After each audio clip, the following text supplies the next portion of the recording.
eu me chamo Gabriela Diniz Nascimento e vim apresentar para vocês o projeto DIC, no qual eu sou aluna bolsista, com texto como facilitador de estruturas relativas no português brasileiro, sob orientação da professora doutora Marina Augusto. Bom, temos como principal objetivo desse projeto ampliar os estudos sobre o processamento de estruturas relativas, assim como de contribuir para o ensino-aprendizagem das estratégias de tipo padrão e de estruturas relativas na formação escolar. Parte do plano de trabalho do aluno inclui a revisão sistemática da área do processamento de estruturas relativas, assim como a revisão bibliográfica dos temas que envolvem os tipos de estratégia de formação das estruturas relativas. No português brasileiro, nós temos dois tipos de estratégia: a estratégia do tipo padrão e aquelas estratégias do tipo não padrão.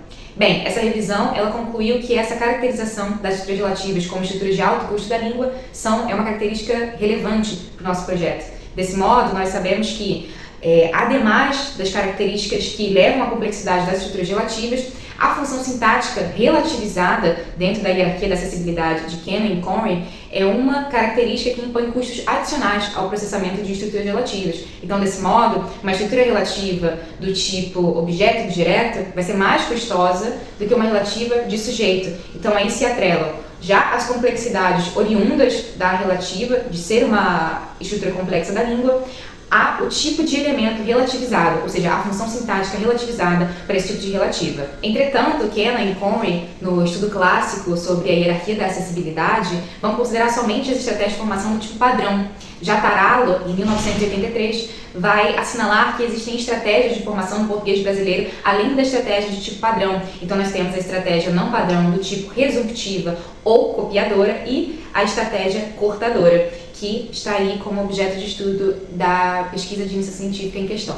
Portanto, um dos nossos objetivos é de verificar o impacto do processamento de estruturas relativas do tipo padrão e do tipo não padrão no português brasileiro, tendo como objetivo principal o de verificar os impactos do processamento de estruturas relativas preposicionadas frente a contextos prévios favorecedores ou não, a depender do tipo de estratégia de formação utilizada, a partir do que Tarallo assinalou em 1983, as estratégias de tipo padrão ou não padrão outrora apresentadas. Além da já citada revisão bibliográfica sobre os termos da pesquisa em questão, então, no processamento de estruturas custosas da língua, o tipo de estratégia de formação utilizada, o tipo padrão ou não padrão no português brasileiro, contexto favorecedor ou não, nós nos voltamos para a confecção do experimento psicolinguístico para atestar em participantes o impacto do processamento dessas estruturas com os aspectos que visamos averiguar. Então, utilizamos a plataforma de design de experimentos psicolinguísticos, o PsychoPy, e para isso é exigido do grupo de pesquisadores um conhecimento multidisciplinar. Então, temos que ter contato com a elaboração de um experimento próprio, temos que ter contato com a programação do experimento, com a montagem do Excel que alimenta esse experimento, para que possamos averiguar os aspectos alvo dessa pesquisa. Então, tudo isso demanda uma pesquisa voltada para o design do experimento. Então, fizemos isso durante a maior parte desse ano, aplicamos já em 22 alunos matriculados na UERJ, fazemos uma anamnese com esses alunos, então perguntamos o nível de escolaridade, a idade, o curso no qual o aluno está matriculado e tratamos esses dados do experimento que realizamos qualitativamente e quantitativamente por meio de análises estatísticas. Todo esse processo, como eu disse, ele envolve um conhecimento multidisciplinar, em especial na parte de tratamento dos dados. Todo esse plano de trabalho envolve muito bolsista de modo ambiental nessas práticas de pesquisa muito comuns no campo da psicolinguística para o tratamento de dados oriundos de pesquisas experimentais. Então, portanto, nós aplicamos até o momento 22 alunos da universidade e tivemos também a possibilidade de, durante o mês de agosto, participar do Formamente, um simpósio organizado na UFRJ.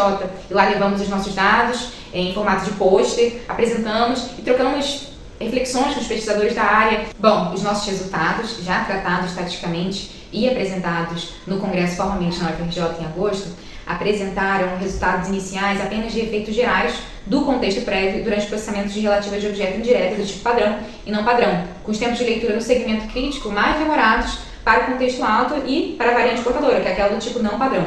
Já o segmento lido em seguida ao segmento crítico, que é aquele que contém a oração relativa, há um efeito para o tipo de relativa, com tempos mais lentos para a relativa portadora, comparada a padrão.